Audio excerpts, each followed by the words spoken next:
নমস্কার, আমি শ্রীপর্ণা রয়েছে আপনাদের সঙ্গে। আপনারা দেখছেন নিউজ টুডে।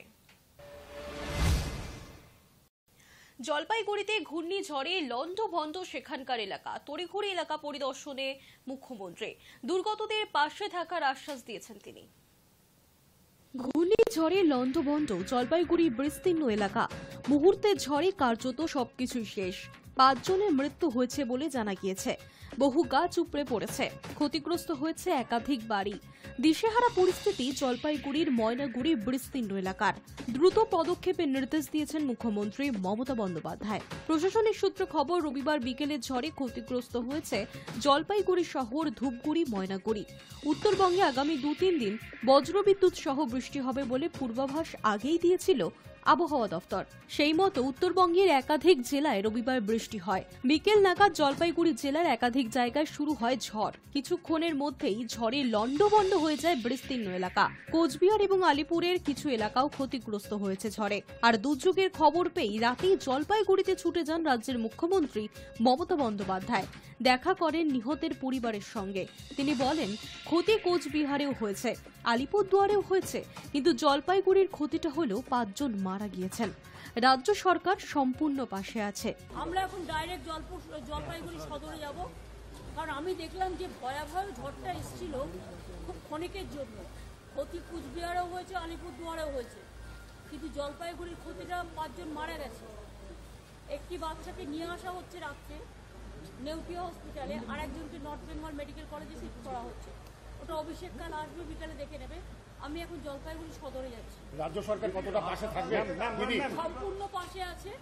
এখন যেহেতু এমসিসি কোর্ট চলছে, অ্যাডমিনিস্ট্রেশন দায়িত্ব নিয়ে যা যা করা সব করবে। আহতদের উদ্ধার করে প্রথমে ময়নাগুড়ি হাসপাতালে প্রাথমিক চিকিৎসা করা হয়, পরে জলপাইগুড়ি এবং উত্তরবঙ্গ মেডিকেল কলেজে পাঠানো হয়।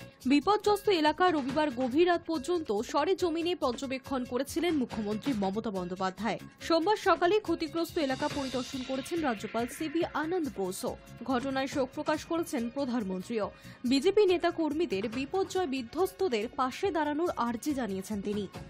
High news network. জলপাইগুড়িতে দুর্ঘটনার রাতে ঘটনাস্থলে পৌঁছেছিলেন মুখ্যমন্ত্রী, আর তা নিয়ে কটাক্ষ করলেন বিরোধী দলনেতা শুভেন্দু অধিকারী। তার মন্তব্য, মাঝরাতে কি কাজ, এত তড়িঘড়ির কি ছিল হাসপাতাল পরিদর্শনের?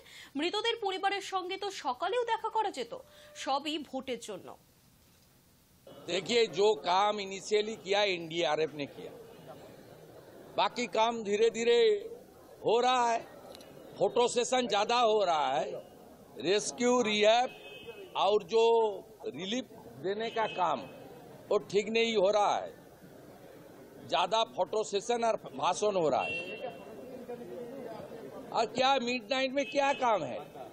इतना जल्दीबाजी का क्या है? हॉस्पिटल विजिट करना, जो डेथ विक्टिम है उनका फैमिली से मुलाकात सुबह तो हो सकता था। गवर्नर साहब ने किया, मैं जा रहा हूं, मैं करूंगा। पहले ना ये तो आप देखिए ना, दोहरा मापदंड। माल में जो हुआ था दुर्गा पूजा का विसर्जन का दिन, कहाँ थी चीफ मिनिस्टर? 3 हफ्ता बाद वहां आई, 3 हफ्ता बाद। तब तो वोट नहीं था। ये तो वोट के लिए, ये तो सबका उत्तरबंग मालूम है। उत्तरबंग में कोई जो वेदर रिपोर्ट कौन उसको मॉनिटर करता है? वीडियो करता है, डीएम करता है। कोई फोरकास्ट तो वेदर का फोरकास्ट था। यहाँ जब डिजास्टर होता है, साइक्लोन होता है, हड़प्पा बांध होता है, जो सिक्किम में कुछ दिन पहले हुआ, कोई फोरकास्ट और प्रिकॉशन कोई एडमिनिस्ट्रेशन की ओर से वीडियो, डीएम, एसडीओ, कोई माइकिंग कुछ है? यहाँ कोई मॉनिटरिंग है? दूसरा प्रदेश में मॉनिटरिंग है। अब हिमाचल में जाइए, उत्तराखंड में जाइए, जम्मू कश्मीर में जाइए, अरुणाचल प्रदेश में जाइए, किस तरीके से वेदर रिपोर्ट का मॉनिटरिंग और वेदर रिपोर्ट को पहले जनता को बीच एफएम चैनल के द्वारा माइकिंग करके जनता को जागरूक करना, अलर्ट करना, एक काम दूसरा प्रदेश में होता है। यहाँ कोई नहीं। यहाँ हादसा होने का बाद तू खींच मेरी फोटो। ঝড় বিধ্বস্ত জলপাইগুড়ির পথে শুভেন্দু অধিকারীও। মুখ্যমন্ত্রী 13 ঘন্টা পর রওনা হওয়ার কি ব্যাখ্যা দেখুন। ঝড় বিধ্বস্ত জলপাইগুড়ির উদ্দেশ্যে সোমবার সকালে রওনা দিয়েছেন বিরোধী দলনেতা শুভেন্দু অধিকারী। কলকাতা বিমানবন্দর থেকে বাগডোগরার বিমান ধরেছেন তিনি। তবে যাওয়ার আগে রাতে তড়িঘড়ি মুখ্যমন্ত্রী মমতা বন্দ্যোপাধ্যায় জলপাইগুড়িতে পৌঁছে যাওয়া নিয়েও কটাক্ষ করেছেন তিনি। জলপাইগুড়ির ঝড়ে প্রাণহানির খবর পেয়ে রবিবার রাতেই সেখানে পৌঁছে যান মমতা। মৃতদের পরিবারের সদস্যদের সঙ্গে দেখা করেন মুখ্যমন্ত্রী। হাসপাতালে গিয়ে আহতদের খোঁজ নেন। রাত 2:30 পর্যন্ত জলপাইগুড়ির বিভিন্ন এলাকায় ঘুরে পরিস্থিতি পরিদর্শন করেন মুখ্যমন্ত্রী। মমতা রবিবার রাত 8:30টার পর চার্টার্ড ফ্লাইটে জলপাইগুড়ির উদ্দেশ্যে রওনা দেন। আর শুভেন্দু বিমানবন্দর থেকে রওনা দিয়েছেন সোমবার সকাল 9টা নাগাদ। অর্থাৎ তাদের যাত্রার সময়ের ব্যবধান প্রায় 13 ঘন্টা। এ প্রসঙ্গে সোমবার সকালে বিমানবন্দর থেকে শুভেন্দু বলেন ওর চার্টার্ড ফ্লাইট আছে, তাই উনি রাতে চলে গিয়েছেন। আমাদের সাধারণ বিমান যখন সময় হবে আমি যাব। রাজ্যপালও তেমন গিয়েছেন। মমতা দ্রুত যাওয়া নিয়ে নির্বাচনী বন্ডের প্রসঙ্গ তুলেছেন বিরোধী দলনেতা। তাঁর কথায় তৃণমূল তো নির্বাচনী বন্ড থেকে অনেক টাকা পেয়েছে। সঞ্জীব গোয়েঙ্কা 400 কোটি টাকা দিয়েছে, ডিআর লটারি 600 কোটি টাকা দিয়েছে। ভোর রাতে মাঝরাতে যখন খুশি চার্টার্ড ফ্লাইটে ওরা যেতে পারে। তবে আমি তৃণমূল এবং মুখ্যমন্ত্রীকে বলতে চাই, মাল নদীতে হরপা বানের সময় যদি ওর তৎপরতা দেখতে পেতাম তাহলে ভালো লাগতো। তাহলে বুঝতাম আপনি রাজধর্ম করছেন, ভোট ধর্ম করছেন না। শুভেন্দু জানান এই কঠিন পরিস্থিতির মোকাবেলা করতে গুরুত্বপূর্ণ ভূমিকা পালন করতে হবে বিভিন্ন স্বেচ্ছাসেবী সংগঠনগুলিকে। কারণ রাজনৈতিক কর্মী এবং জনপ্রতিনিধিরা এই মুহূর্তে নির্বাচনী বিধির আওতায় পড়ছেন, তাই ইচ্ছা থাকলেও বিশেষ কিছু তারা করতে পারবেন না। শুভেন্দু বলেন কাল থেকে ওখানে আমাদের স্বেচ্ছাসেবী এবং জেলার কর্মীরা কাজ করছেন।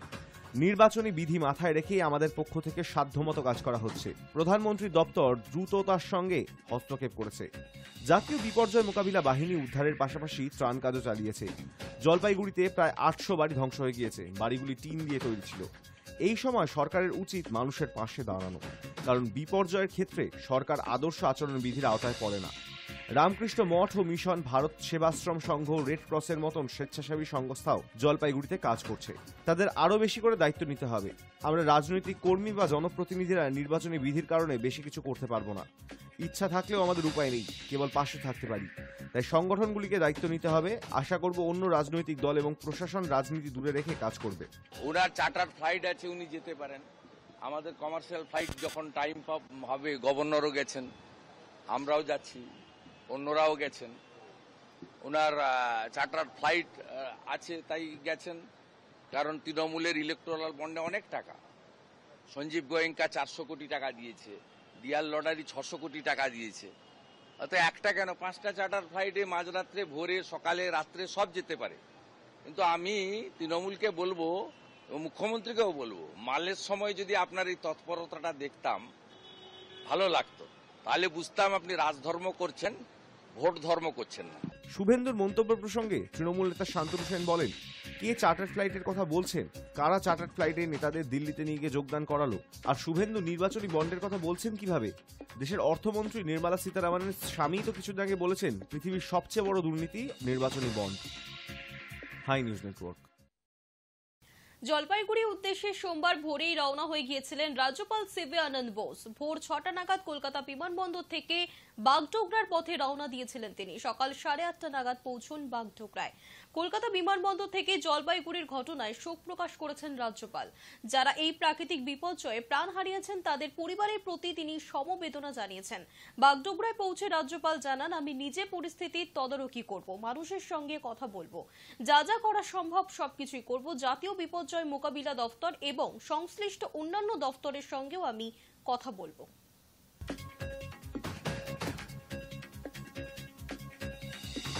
I would like to assess the situation for myself. That is why I have come here. I will visit the field, talk to the people affected, and also share the experience of those who underwent the tragedy. I will also try to see the welfare of those who are injured, crops damaged. Then I will contact the National Disaster Management Authority and all other agencies that are involved in relief operations. I am already in touch with Delhi on this issue. After visiting the places and interacting with the people, then I will tell you my assessment of the situation. Thank you. April মাসের প্রথম দিন সোমবার 2024-25 আর্থিক বর্ষের প্রথম দিন থেকে বাড়ছে অত্যাবশ্যক ওষুধের দাম। এপ্রিল মাসের প্রথম দিন সোমবার 2024-25 আর্থিক বর্ষের প্রথম দিন থেকেই বাড়ছে অত্যাবশ্যক ওষুধের দাম। হোলসেল প্রাইসের ইন্ডেক্সের বৃদ্ধির সঙ্গে তাল মিলিয়ে কেন্দ্রীয় রসায়ন এবং সারমন্ত্রক ওষুধের দামেই নতুন ঊর্ধ্বসীমা বসিয়েছে। তার ফলেই সামান্য হলেও মানুষের রোজকার প্রয়োজনীয় ওষুধের দাম বাড়ছে বলেই মত বিশেষজ্ঞদের। 2013 সালে ড্রাগ প্রাইস কন্ট্রোল অর্ডার মোতাবেক ন্যাশনাল ফার্মাসিউটিক্যাল প্রাইসিং অথরিটি বিজ্ঞপ্তি জারি করে জানিয়েছেন, steroid, antibiotic, pain killer, vitamin, রক্তচাপ, সুগার, কোলেস্টেরল এবং জ্বর, সর্দির কাশির মতো প্রায় 800 ওষুধের দাম বাড়ানো হচ্ছে। তবে বিগত বছরের তুলনায় এবারে দাম বৃদ্ধি খুবই কম বলে মত বিশেষজ্ঞদের। এবারে একেবারে নগণ্য হারে দাম বৃদ্ধির ফলে আমজনতার পকেটে তেমন চাপ পড়বে না বলে কেন্দ্রীয় স্বাস্থ্য কর্তারা দাবি করলেও সংশয়ে পড়েছেন নিত্য অত্যাবশ্যকীয় ওষুধ ব্যবহারকারীরা। কারণ বহু দরিদ্র মানুষকে প্রত্যেক দিনই রক্তচাপ বা সুগারের ওষুধ খেতে হয়। তাদের কাছে সামান্য বৃদ্ধি অনেক বড় চিন্তার কারণ বলে জানাচ্ছেন চিকিৎসকদের একাংশ। তবে কেন্দ্রের তরফে দাবি করা হয়েছে উচ্চ রক্তচাপ এবং ডায়াবেটিসের 69টি ওষুধের দাম নিয়ন্ত্রণের উদ্দেশ্যেই নতুন করে ঊর্ধ্বসীমা স্থির করা হয়েছে। High news network.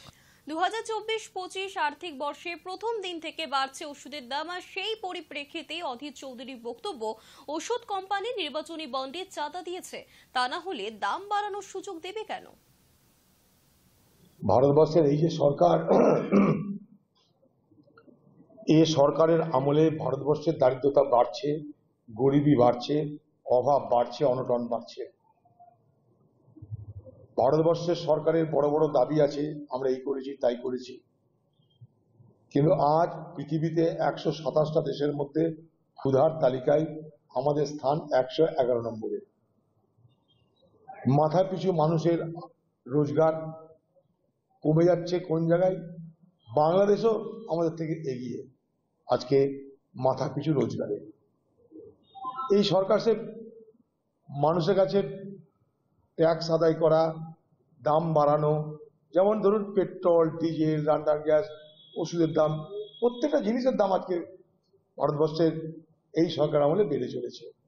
স্বাভাবিকভাবেই মানুষের খরচ করার ক্ষমতাটা কমে যাচ্ছে, ডিপোজিট করার ক্ষমতা কমে যাচ্ছে, টাকা জমানো করার ক্ষমতা মানুষের কমে যাচ্ছে। আর এই সরকার কিছু পুঁজিপতিদের হয়ে ওকালতি করছে। এই যে ওষুধের দাম বাড়ছে, হয়তো দেখবেন ওষুধ কোম্পানি ইলেকট্রাল বন্ডে কোনো ভালো চাঁদা দিয়েছে, নাহলে দাম বাড়ানোর সুযোগ দেবে কেন? এখানে ধান্দা করতে গেলে চাঁদা দিতে হয়, কিছু দিয়েছে তাই বাড়ছে। দিন কয়েক আগেই কমেছিল রান্নার গ্যাসের দাম। নারী দিবসের সকালে রান্নার গ্যাসের দাম এবং এক ধাক্কায় 100 টাকা কমানোর সিদ্ধান্ত নিয়েছিল কেন্দ্র সরকার। এবার কমল বাণিজ্যিক গ্যাসের দামও। লোকসভা নির্বাচন শুরু হতে বাকি মাত্র 19 দিন। তার আগেই ফের মাস্টার স্ট্রোক কেন্দ্রের। সোমবার এক ধাক্কায় 30 টাকা কমল গ্যাসের দাম। প্রতি সিলিন্ডারে দাম কমেছে 30.50 টাকা। এপ্রিল মাসের প্রথম দিন থেকেই কার্যকর হবে বাণিজ্যিক সিলিন্ডারের নয়া মূল্য। 19 কেজি বাণিজ্যিক গ্যাস এবং 5 কেজির ফ্রি ট্রেড এলপিজি সিলিন্ডারের দাম কমানো হয়েছে। দেশের তেল বিপণন সংস্থাগুলি বাণিজ্যিক এবং এফটিএল গ্যাসের মূল্য হ্রাসের কথা জানিয়েছে। সংবাদ সংস্থা এএনআই এর তথ্য অনুযায়ী 19 কেজির বাণিজ্যিক গ্যাসের দাম সিলিন্ডার প্রতি 30.50 করে টাকা কমানো হয়েছে। এছাড়া 5 কেজির এফটিএল সিলিন্ডারের দামও আগের থেকে প্রায় 7.5 টাকা কমানো হয়েছে। দাম কমার ফলে কলকাতায় এখন 19 কেজি বাণিজ্যিক গ্যাসের একটি সিলিন্ডারের দাম 1879 টাকা, যা মার্চেও ছিল 1911 টাকা। শেষবার বাণিজ্যিক গ্যাসের দাম কমেছিল গত জানুয়ারি মাসে, 39.50 টাকা দাম কমানো হয়েছিল। তারপর ফেব্রুয়ারি এবং মার্চ মাসে পরপর দুবার বাণিজ্যিক গ্যাসের 19 কেজি সিলিন্ডারের দাম বাড়িয়ে দেওয়া হয়। মার্চেই গ্যাসের দাম 25 টাকা বৃদ্ধি করা হয়েছিল। তারপর আবারও 1 এপ্রিল দাম কমল। ভারত পেট্রোলিয়াম, হিন্দুস্তান পেট্রোলিয়ামের মতো রাষ্ট্রীয় তৈল সংস্থাগুলি প্রত্যেক মাসের প্রথম দিন আন্তর্জাতিক বাজারের সঙ্গে হিসেব করে দেশে গ্যাসের দাম কমায় বা বৃদ্ধি করে থাকে। আন্তর্জাতিক বাজারে গ্যাসের দাম প্রযুক্ত করের পরিমাণ, যোগান এবং চাহিদার ভারসাম্যের উপর গ্যাসের দামের হ্রাস বৃদ্ধি নির্ভর করে থাকে। দেশের বিভিন্ন হোটেল, রেস্তোরাঁ এবং অন্যান্য বাণিজ্যিক প্রতিষ্ঠানে বাণিজ্যিক গ্যাস ব্যবহার করা হয়। ফলে বাণিজ্যিক গ্যাসের দামের হ্রাস বৃদ্ধিতে সরাসরি মধ্যবিত্তের হিসেবে প্রভাব না পড়লেও হোটেল, রেস্তোরাঁর খাবারের দামে হেরফের হতে পারে। Hi news network. News today এখনকার মতো এই পর্যন্তই। দেখতে থাকুন হাই নিউজ নির্ভীক নিরপেক্ষ।